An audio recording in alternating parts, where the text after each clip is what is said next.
Zobaczcie, jakimi zadupiami znowu jadę. W moje ręce wpadło takie fajne urządzonko. Koleś w krótkich gadkach wyskoczył.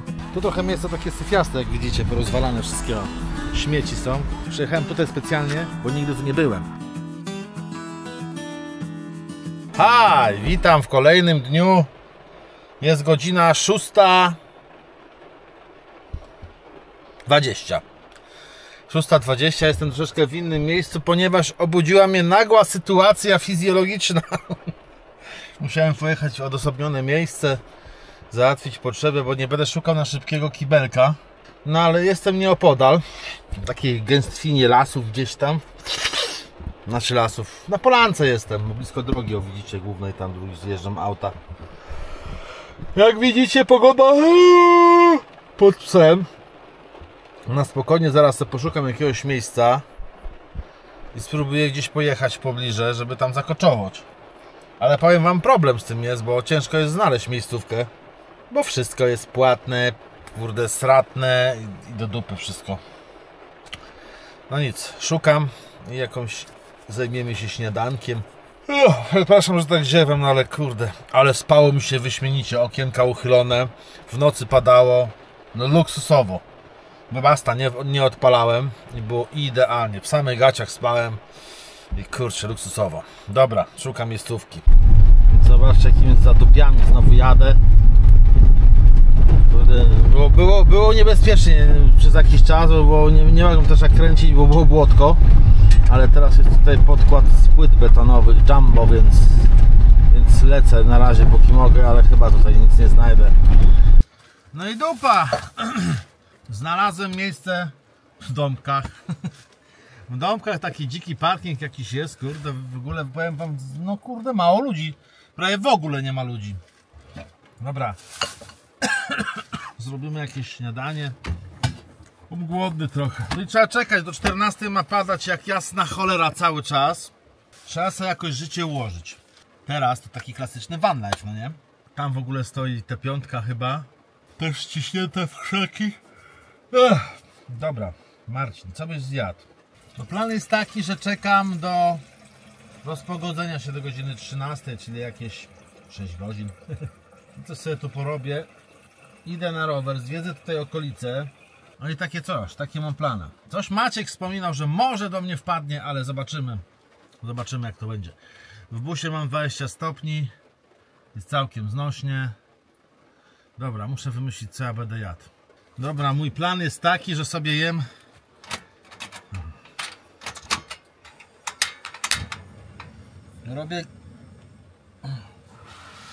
robię tylko kawczana, serek gorgonzola i chleb. I to wszystko, co będę jadł. O. A tu, słuchajcie, ja sobie ładuję ten oto rowerek sobie ładuję. Nie dokończyłem go, znaczy za późno wsadziłem, kurde, nie widać mnie. Za późno wsadziłem w domu do ładowania baterię. Dosłownie ładowałem ją 4 godziny, a tutaj w samochodzie sobie doładowałem z akumulatora, który jest tam. Proszę bardzo, przetwornica i bateria się naładowała, więc będę mógł to zaraz rozłączyć. Dzień dobry, przyjaciele, słuchajcie, w moje ręce wpadło takie fajne urządzonko. Jest to stacja zasilania All Powers S300. Model, to jest model, już wam mówię jaki model, kurde, bo nie pamiętam w tej chwili. Dokładnie jest to model APSS 005 o wydajności 300 W. Powiem wam, że ja generalnie byłem przeciwnikiem takich urządzeń w busie, bo mówię, po co zagracać sobie takich coraz więcej sprzętów wozić, ale to jest bardzo fajne urządzonko, kurde. Ponieważ możemy doładować telefony, możemy ładować tablet, który właśnie tutaj mam, ponieważ mamy 2 wejścia. Dobra, może przejdźmy w ogóle jak to urządzonko wygląda, żebyście mogli sobie wyrobić jakieś zdanie na temat tego urządzenia. Urządzenie, jeżeli chodzi o prąd zmienny, czyli te gniazdka, które są, ma wydajność 300 W w piku 500. Pojemność baterii tego urządzenia to 78 000 mAh. czyli inaczej 288 Wh. No nie jest to dużo, ale jest to takie małe, podręczne urządzenie, ponieważ waży ono tylko niecałe 4 kg. Dokładnie 3,4 kg małe, więc dużo mocy z siebie wykrzesać nie może. Jest to takie urządzenie, które możemy zabrać pod namiot, żeby właśnie naładować sobie telefon i nie tylko. Dobra, do tego przejdziemy zaraz. Umówię dalej. Urządzonko posiada z przodu 2 wejścia na 230 V. Dwie lampki, które możemy wykorzystać do oświetlenia namiotu właśnie, czy gdziekolwiek jesteśmy na jakimś biwaku. Jedno, drugie. Możemy włączyć 2 naraz lub jedno, jak tam chcemy. Po jego prawej stronie mamy 3 gniazda USB standardowe i USB typu C. Tutaj natomiast mamy wyjście na wszelkie urządzenia, które potrzebują 12 V. Tutaj właśnie znajdują się wyjścia. Po drugiej stronie mamy klasyczne wyjście na zapalniczkę samochodową.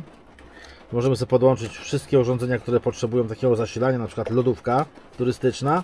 Tutaj natomiast mamy wejście. Wejście na 12 V lub zasilacz, który dołączony jest do zestawu, bo w zestawie jest zasilacz sieciowy do właśnie z ładowania tego urządzenia. Opcjonalnie możemy ładować go z samochodu, jadąc samochodem po prostu z alternatora lub z panela słonecznego. Tutaj mamy wejście na panel solarny, który też można kupić razem z tą stacją zasilania. No w moje ręce wpadło tylko samo urządzenie bez paneli solarnych. Zapomniałem wspomnieć, jeszcze u góry mamy tutaj bezprzewodowe ładowanie, widzicie, wireless. No to kładziemy telefon i sobie ładujemy. Dobra, słuchajcie, jak to urządzonko działa? Naciskając jakikolwiek przycisk włącza się nam wyświetlacz, czytelny, fajny wyświetlacz, na którym widzimy jaki jest stan naładowania akumulatora, przez jak długi czas akumulator ten z danym obciążeniem będzie pracował. Na przykład włączę lampkę. Tutaj są takie przyciski pomarańczowe z jednej i z drugiej strony. Możemy sobie lampki przełączać jak chcemy. I włączę jedną lampkę. Przysłonię trochę. No i widzicie, i to pokazuje, że to oświetlenie będzie działało przez 67 godzin i 43 minuty. Jak już włączę drugie oświetlenie, to już tutaj nas spada na 44 godziny i 22 minuty. Dobra, wyłączmy, bo to nas razi jak cholera, już nic nie widzę. Mamy tutaj 3 przyciski.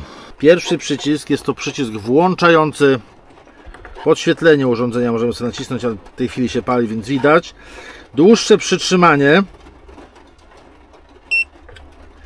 Jest to włączenie Bluetootha i parowanie urządzenia z aplikacją dedykowaną All Powers. Zaraz do tego też przejdziemy, też Wam pokażę. Tutaj natomiast mamy 2 przyciski podpisane DC i AC, co odpowiada, DC odpowiada prądowi stałemu, a AC prądowi zmiennemu. I co ciekawe, DC, czyli prąd stały, włączamy przyciśnięciem i wyłączamy, a przycisk włączający zasilanie tych gniazdek 230 V, już naciśnięcie nam nic nie da. Jest to takie zabezpieczenie, żeby nie włączyć przypadkowo właśnie zasilania 230 V, ponieważ jest to niebezpieczne napięcie. Po prostu trzeba przytrzymać dłużej i w tym momencie widzicie, tutaj na wyświetlaczu pojawił się taki symbol i włączył się wentylator, który chłodzi pewnie przetwornicę. Możemy sobie podładować telefon. Wtykamy sobie w którekolwiek gniazdo USB. Gniazda te są zgodne ze standardem Fast Charge, czyli szybkiego ładowania. Także zaraz to sprawdzimy. No ja mam telefon prawie naładowany, ale dobra, podłączone. Zobaczmy, jak podłączę telefon, ile spadnie. W tej chwili mamy 143 godziny ponad. Aha, to się nic nie uruchomi. Trzeba włączyć właśnie teraz DC. Załączyło się ładowanie i już weszło na ile?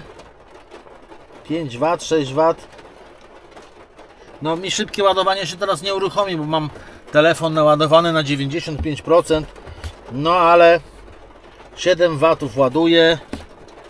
10 minut do pełnego naładowania, więc już widzę, że będzie dobrze. 28 godzin, 33 godziny, no tak skacze ten parametr. No ale trochę telefonów da się podładować. No mówię, to urządzenie nie jest zbyt duże, więc siłą rzeczy nie może mieć dużej mocy. Dobra, podłączmy sobie coś na 230. Podłączmy to do mojego wysłużonego już laptopa, trochę brudnego. O, zobaczymy jak to się sprawdzi. Uruchomię go w ogóle. Uruchomi się? Nie uruchomi się, bo jest rozładowany. To bardzo dobrze. Zobaczymy jak sobie poradzi. Tak, żeby ładnie było widać, podłączmy sobie tu. O. No i dobrze, załączmy teraz AC. Niech się tutaj ładnie chłodzi. Chodzi.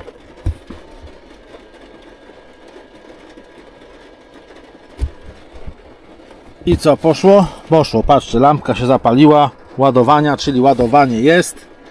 34 W zabiera ładowanie laptopa. O, już się złączył, czyli ładowanie działa. O, teraz skoczyło na 74 W. No zobaczymy ile podładuje. 2 godziny i 81. No bo równocześnie chodzi tablet, chodzi laptop i ładuje. Więc dobra, aktualizacja w drodze, niech się aktualizuje. No, także, no działa, widać, że to działa. Samo urządzenie, powiem Wam, że już jak już wspominałem, jest bardzo fajnie lekkie. Rączka jest taka, ma tu takie gumki, zobaczcie, o, tutaj taka gumka, że ona się też nie będzie tak latać, majtać, wciskamy ją, ona się tak zatrzaskuje, fajnie. Z tyłu nic nie ma. Lekkie, kompaktowe i bardzo fajnie, stabilnie, dzięki takim nóżkom, słuchajcie, gumowe nóżki, widzicie? Eleganckie. Fajnie można postawić, fajnie sobie stoi. Zobaczymy jak szybko to urządzenie jest w stanie naładować mi całkowicie rozładowanego tableta. O, teraz skoczyło na 120 W i pokazuje mi, że urządzenie będzie działać przez godzinę, przez 2 godziny. No. Akurat teraz jakaś update się robi, no bo mówię, dawno nie włączałem komputera i właśnie tak, dlatego takie cudawianki się dzieją. Podam Wam na koniec właśnie jak długo ładował i ile zostanie energii w banku, wszystko Wam powiem. Słuchajcie, jeżeli ktoś by chciał kupić tego typu urządzenie, które moim zdaniem naprawdę sprawdzi się idealnie w takich warunkach biwakowych, bo naprawdę no, to jest wystarczające na takich 1-2-dniowych wyjazdach gdzieś poza miasto, pod namiot, jak znalazł. Ja osobiście, jak miałbym takie urządzenie kupić, to bym sobie kupił troszeczkę większe, ponieważ mam większe potrzeby energetyczne, że tak powiem. Wiem, że te właśnie powerbanki, powerboxy są dużo większe i taki bym chciał mieć, ponieważ ja muszę mieć taką moc, żebym mógł ładować też rowery elektryczne. No tutaj podładuję może przez godzinę 2 ampery, no to wszystko. Ale mówię, na biwak, do oświetlenia, w nocy Wam pokażę jak te latareczki działają. Naprawdę dają radę i bardzo długo mogą świecić. To też jest bardzo ważna zaleta. No i tyle. Jakby ktoś chciał zakupić to urządzonko, to oczywiście link jest w opisie filmu wraz z kodem rabatowym, gdzie troszeczkę kasy sobie zaoszczędzicie kupując to. I to urządzenie nie jest jakoś wybitnie kosztowne. Jest na każdą kieszeń. I jak możecie zobaczyć, 98% naładowania. On już się naładował wcześniej, tylko po prostu reinstalowałem Windowsa i trwało to trochę długo i było tu 68%. W tej chwili jest 62 i trochę pracuje. Widzicie, 26 W. Zaraz wyskakuje na 0. O, bo już jest po prostu bateria naładowana prawie na fulla. 99 widzę teraz jest. Także tak sobie już pracuje pulsacyjnie. No zobaczymy na ile starczy. Zobaczcie, teraz podpiąłem się do zapalniczki samochodowej. Używam laptopa i w tej chwili zmieniło się na wysilaczu IN. Widzicie? 53 W. Ładowanie trwa, nawet widać po tej baterii, która idzie do góry. Także to jest jedno ze źródeł ładowania tej stacji. Tam, jak możecie zobaczyć, też są vanliferzy. Koleś w krótkich gadkach wyskoczył. Widać od razu, że spali w aucie.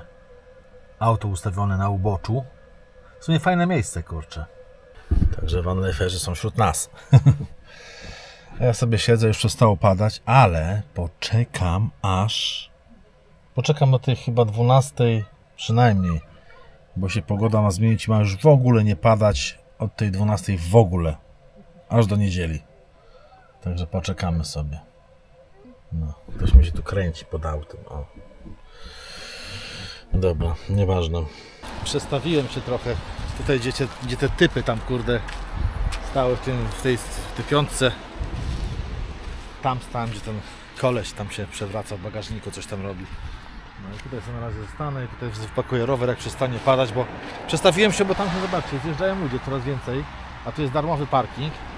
Dla mnie to jest bzdura, nie? Tu jest darmowy parking, totalnie darmowy, nawet nie trzeba płacić chyba tym parkometrem, a tam po drugiej stronie, gdzie wczoraj byłem, jest płatne 7 dni w tygodniu. Od 9 rano do 21, zdaje się, nie ma tam żadnego samochodu. Totalny bezsens, paranoja i w ogóle. Ale zobaczcie, no kurde, środek sezonu jest. W środku sezonu nawet płatne parkingi kiedyś były zarąbane samochodami, pamiętacie? A teraz zobaczcie, darmowy parking. Co prawda jest 10:30, deszcz padał, no ale nieważne, turyści zawsze przyjeżdżali. Parkingi płatne też zarąbane właśnie były, a są puste. Kryzys. Tu trochę miejsce takie syfiaste, jak widzicie, porozwalane wszystkie śmieci są. A ja tutaj walczę sobie na razie. Czekajcie, wyłączę muzykę, bo mnie YouTube mnie zarąbie. Tutaj laptopa sobie konfiguruję, będę go woził, ponieważ postanowiłem, że będę montował filmy w busie także, bo po prostu nie mam później czasu, kiedy, a wstępnie, jak mi się uda wszystko skonfigurować, zobaczę, czy mi się uda, to porobię to, co mam porobić. Właśnie z filmami. Wieczorkiem sobie usiądę, trochę podłubię wstępnie, ale to wszystko muszę skonfigurować, bo na razie nie wiem, o co chodzi. No nic, czekam, aż przestanie padać i wyruszam na Dąbki, objadę rowerem, Dąbkowice, tam pojadę gdzieś samochodem, nie można wjechać, zobaczymy, jak to jest. Przyjechałem tutaj specjalnie, bo nigdy tu nie byłem. Byłem blisko w Łazach, byłem w Mielnie, kawałek dalej tam, ale tutaj nigdy nie byłem i z tego względu nie byłem, że od strony Łaz nie ma jak tutaj dojechać krótką trasą rowerem, trzeba objeżdżać tutaj to jezioro, tutaj jest, nie wiem, czy to jezioro, czy zalew jakiś, jak to się nazywa, nie mam pojęcia. Dobra, mniejsza o to, no nigdy tu nie byłem i tu będę. Planuję też rowerem dojechać aż do Jarosławca. Nie wiem, czy mi się to uda, pewnie nie, ale zobaczymy. No to tyle. Znowu pada. To jest Mistrzostwo Świata, jak można sprzedać ziemniaka za 15 zeta. Dobra, spierdzielam, słuchajcie, idę stąd, bo patrzcie, no pada, mrzy jak cholera, idę pod jakieś drzewo stanąć. Niemożliwością jest to, co widzą moje oczy. Jak widzieliście, w Dąbkowicach jest do dupy, akus mi padł. Kurde, muszę drugi wziąć.